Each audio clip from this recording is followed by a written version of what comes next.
የፈረንጆቹ ሰኔ 30 ተጠናቋል። ጁን 30 የምንለው በባንኪንጉ ዓለም አብዛኛው ባንኮች በኢትዮጵያ ውስጥ የሚንቀሳቀሱት ማለት ነው በቢሊየን ብሮች ሀብታቸውን እንዳሳደጉ፣ በቢሊየን ብሮች ትርፍ እንዳተረፉ፣ በቢሊየን ብሮች ከደንበኞች ቁጠባ መሰብሰብ እንደቻሉ፣ ቢሊዮኖችን ዲጂታሊ ትራንዛክት እንዳደረጉ ይፋ እያደረጉ ነው።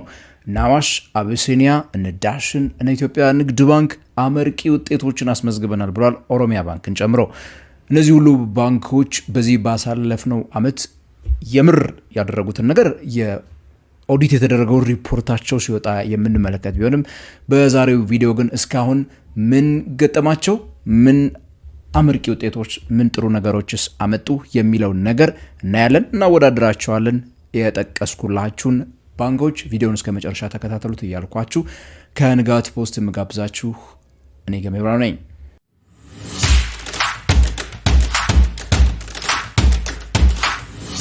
በመጀመሪያ የምንመለከተው ግዙፉ የመንግስት የንግድ ባንክ የሆነው የኢትዮጵያ የንግድ ባንክ ያሳለፈውን ዓመት የሄደበትን መንገድ ነው። የኢትዮጵያ ንግድ ባንክ በዚህ ባሳለፍነው ዓመት 707.4 ቢሊዮን ብር ተጨማሪ አዲስ ቁጠባ የሰበሰበበት ዓመት ነበረ።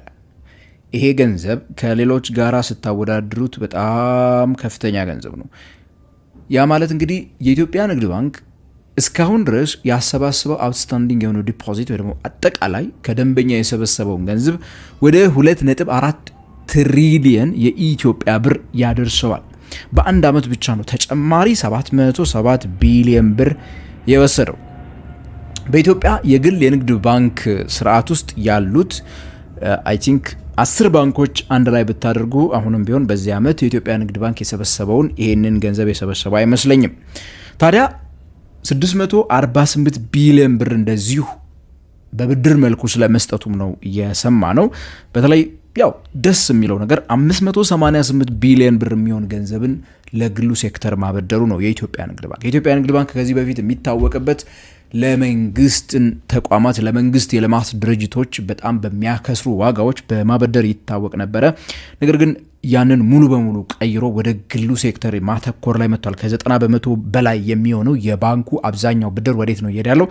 ወደ ግሉ ሴክተር መሆኑን ተመልክተናል። በአጠቃላይ ግን 1.64 ትሪሊየን የሚጠጋ ገንዘብ በብድር መልኩ ሰጥቶ ውጪ ላይ ያለው 500 ምናምን ቢሊዮን የሚሆን ብድሮችን ማስመለስ መቻሉንም ነው የነገረን።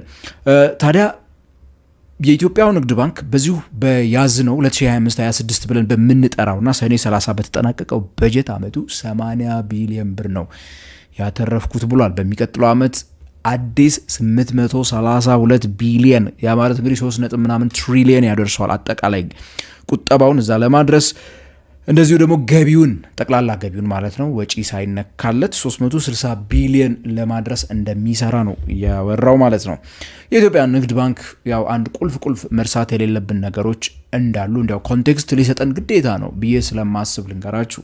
የኢትዮጵያ ንግድ ባንክ አሁን ላለበት ቁመና አንዱና ወሳኙ ነገር እኔና እናንተ ወይ ደግሞ ግብር ከፋዮች የተሸከምነው አንድ ዕዳ አለበት። እሱም በቦንድ መልክ ተቀይሮ ግብር ከፋዮች እንዲከፍሉት የተገደደበት ያልተመለሱ ብድሮች ጋር ተያይዞ ድርጅቱን ለኪሳራ ዳርገውት የነበሩ ወይ ደግሞ ሊዳርጉት የነበሩ በዓለም ባንክ ቤይላውት የተደረገበት ሁኔታ እናስታውሳለን። እሱ ወደ ቦንድ ተቀይሮ የመንግስት ዕዳ ሆኖ የህዝብ ዕዳ ሆኖ የሄደበት መንገድ አለ።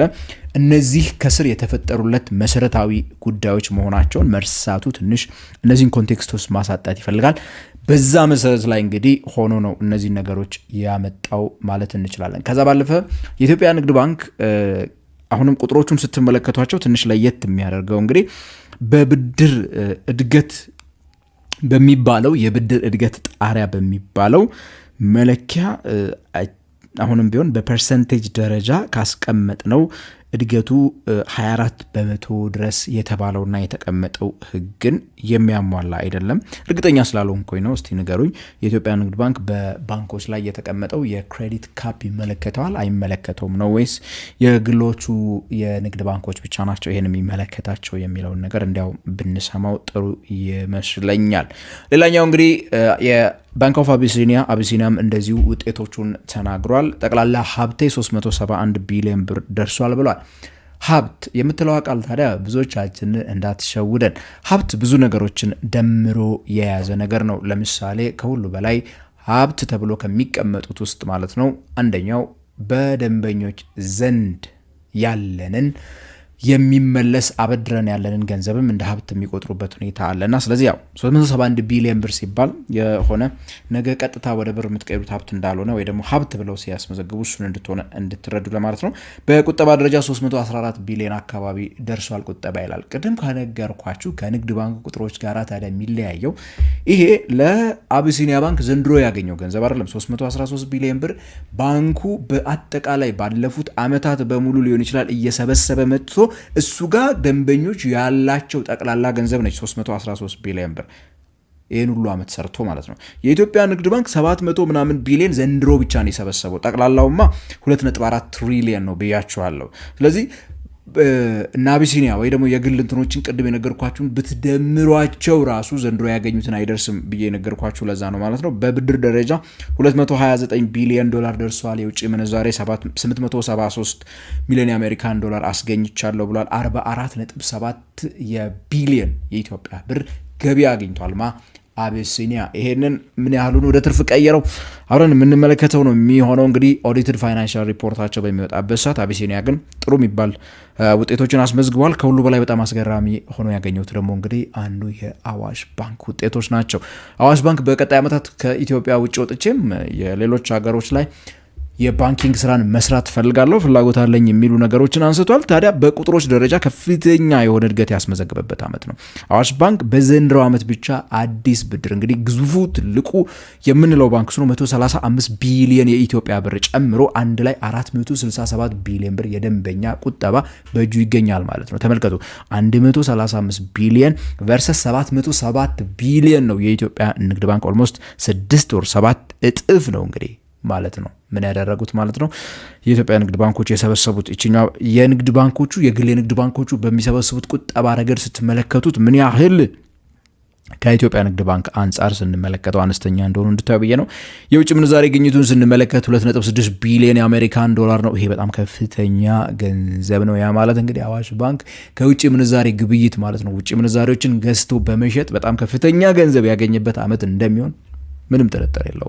ምክንያቱም 2.6 ቢሊዮን ዶላር ላይ እንግዲህ በፐርሰንት እንዲያው ፎሬክስ መግዛት መሸጥ ነውና የሚሰራው ያንን በሚያደርግበት የሚያገኘውን ገንዘብ እንዲሁ መገመት አይከብዳችሁም። ቅድም እንዳልኩት ልክ አቢሲኒያን ስነግራችሁ በሀብት 622 ቢሊዮን ደርሰናል ብሏል። 622 ቢሊዮን ብር ሀብት ማለት ግን ምን ማለት እንደሆነ ያው እንድትረዱ ሰዎች ጋር ያሏቸውንም ብድሮች ጨምረውበት ነውና የሚያወሩት ማለት ነው።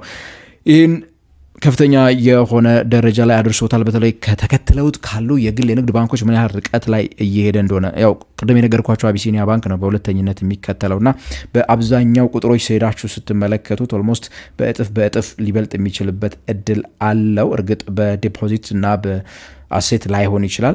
ነገር ግን በጣም በከፍተኛ ሁኔታ እንዳይበልጠው መመልከት ትችላላችሁ። የባንኩ የተከፈለ ካፒታል ኦልሞስት 38 ቢሊዮን ብር ስለማለፉም ነው እየሰማ ነው።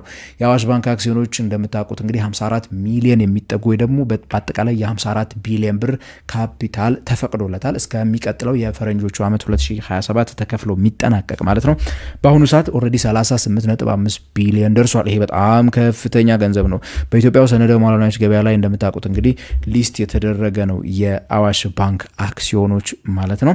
እነዚህ 38.5 ደርሰዋል ተብሏል እንግዲህ በዚህኛው ማለት ነው። የአዋሽ ባንክ ከፍተኛ ትርፍም እንዳስመዘገበ ነው እየተነገረ ያለው። እስከ 40 ቢሊዮን የሚጠጋ ትርፍን አትርፏል እየተባለ ነው። ቁጥሮቹ እንግዲህ ኦዲትድ ፋይናንሻል ሪፖርቶቹ በሚለቀቁበት ሰዓት ደግሞ በደንብ ጠለቅ አድርገን እናወራለን። በባንኪንግ ሴክተር ውስጥ እየታየ ላለው ከፍተኛ የሆነ እድገት ምንድነው ሚስጥሩ የሚሉ የብዙዎች ጥያቄ ሊሆን ይችላል። ለዚያውም ከፍተኛ የብድር ክልከላ ባለበት ሁኔታ ብድርን ማሳደግ ላይ ገደብ በተቀመጠበት ሁኔታ ብዙ ነገሮች ይነሳሉ።